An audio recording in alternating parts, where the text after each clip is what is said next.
दोस्तों, the great thought channel में एक बार आपका फिर से स्वागत है।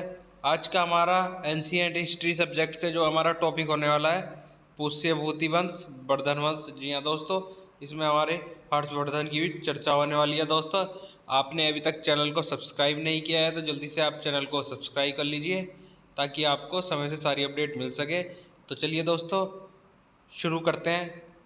जैसा कि आप स्क्रीन के ऊपर देख सकते हैं दोस्तों, पुष्यभूति वंश वर्धन वंश। जी हाँ दोस्तों, इस वंश के संस्थापक जो थे वो पुष्यभूति वर्धन थे। जी हाँ दोस्तों, जो पुष्यभूति वर्धन थे वो इस वंश के संस्थापक थे, जो गुप्त काल में एक सामंत थे और इन्होंने अपनी राजधानी हरियाणा के थानेश्वर को बनाया। और इस वंश के अगले शासक जो थे प्रभाकर वर्धन थे। जी हाँ दोस्तों, इस वंश के जो है अगले शासक जो थे पुष्यभूति वर्धन से जो अगले शासक थे वो थे प्रभाकर वर्धन। और प्रभाकर वर्धन जो थे उनके जो थी वो 3 संतानें थी। जी हाँ दोस्तों, और पहली संतान का नाम था राजवर्धन, दूसरी संतान का नाम था इनकी हर्षवर्धन, तीसरी संतान थी इनकी राजश्री। जो राजश्री थी इनकी पुत्री, वो उनका जो विवाह था वो कन्नौज के राजा गृहवर्मन से हुआ। और मालवा के जो शासक देवगुप्त गुप्त थे उन्होंने जो है गृहवर्मन की जो है हत्या कर दी। जो गृहवर्मन वो थे राजश्री के पति। जी हाँ दोस्तों, और राजश्री की हत्या करने का प्रयास किया किंतु राजश्री जो है वो जंगल में भाग गई। और दोस्तों आगे देख सकते हैं आप, राजवर्धन ने जो है देवगुप्त की हत्या कर दी और जो है घोड़ बंगाल शासक शशांक ने राज्यवर्धन की हत्या कर दी। और साथ ही इसने बौद्धि वृक्ष को भी जो है कटवा दिया। और वर्तमान बौद्धि वृक्ष छठी पीढ़ी का है। हर्षवर्धन ने जो है शशांक की हत्या कर दी। अब मेन हर्षवर्धन का जो है शुरू होता है। हर्षवर्धन के सामने 2 चुनौतियां थी। पहला था राजश्री का पता लगाना, दूसरा था साम्राज्य को संभालना। तो दोस्तों हर्षवर्धन ने जो है दिवाकर नामक जो है बौद्ध भिक्षुक थे एक, उनके सहयोग से राजश्री का पता लगाया और हर्षवर्धन ने अपनी राजधानी कन्नौज को बनाया और अपने साम्राज्य को संभालने लगे। हर्षवर्धन ने कभी भी स्वयं को कन्नौज का राजा साबित नहीं किया बल्कि राजश्री का संरक्षक बन के राज किया। जी हाँ दोस्तों, हर्षवर्धन ने जो है राजश्री का संरक्षक बनकर राज किया। हर्षवर्धन साहित्य प्रेमी था। इसने 3 पुस्तकें रचना की। जी हाँ दोस्तों, 3 पुस्तकों की रचना की है हर्षवर्धन ने।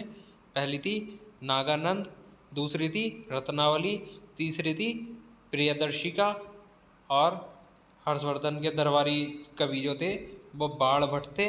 इन्होंने 2 पुस्तकों की रचना करी, जिसका पहला नाम है कादम्बरी, दूसरी जो पुस्तक है वो है हर्षचरित्र। और हर्षवर्धन को शिलादित्य कहा जाता है। जी हाँ दोस्तों, हर्षवर्धन को जो है शिलादित्य कहा जाता है। इसके काल में चौर तथा डाकुओं का बोलबाला था। इसके समय मथुरा जो है सूती वस्त्र का केंद्र जो था वो मथुरा था उस समय। इसके समय चीन का यात्री हसवेनसांग भारत की यात्रा किया और 629 ईस्वी में जब हसवेनसांग आया था, नालंदा विश्वविद्यालय के जो कुलपति थे वो शीलभद्र थे। हसवेनसांग को जो है यात्रियों का राजकुमार, नीति का पंडित तथा शाक्य मुनि कहा जाता है। इसने नालंदा विश्वविद्यालय में अध्ययन मतलब कि पढ़ाई की और अध्यापन मतलब कि वहाँ पर पढ़ाया दोस्तों। और हसवेनसांग की जो है विद्वता को देखकर हर्षवर्धन ने प्रत्येक 5 वर्ष पर प्रयाग में होने वाले महामोक्ष परिषद का अध्यक्ष हसवेनसांग को बना दिया, जिस कारण ब्राह्मणों ने हर्षवर्धन का जो है विरोध किया। और हर्षवर्धन हिंदू था। जी हाँ दोस्तों, हर्षवर्धन हिंदू था किंतु महायान शाखा से प्रभावित था। इसके समय कन्नौज में बहुत बड़े बौद्ध सम्मेलन का आयोजन किया गया। इसे 5वीं बौद्ध संगीति भी कहते हैं। हर्षवर्धन समस्त उत्तर प्रदेश को जीत लिया था किंतु कश्मीर को अपने क्षेत्र में नहीं मिला पाया। और हर्षवर्धन ने दक्षिण भारत अभियान प्रारंभ किया किंतु नर्मदा नदी के तट पर दक्षिण भारत के चालुक्य शासक पुलकेशन नाम था जिनका, उन्होंने जो है पुलकेशन द्वितीय ने इसे पराजित कर दिया। इसलिए इसकी जानकारी जो है पुलकेशिन द्वितीय का कर्नाटक में स्थित अहोर अभिलेख से मिलती है। 647 ईस्वी में हर्षवर्धन की जो है मृत्यु हो गई। जी हाँ दोस्तों, हर्षवर्धन की जो मृत्यु हुई वो 647 ईस्वी में हुई।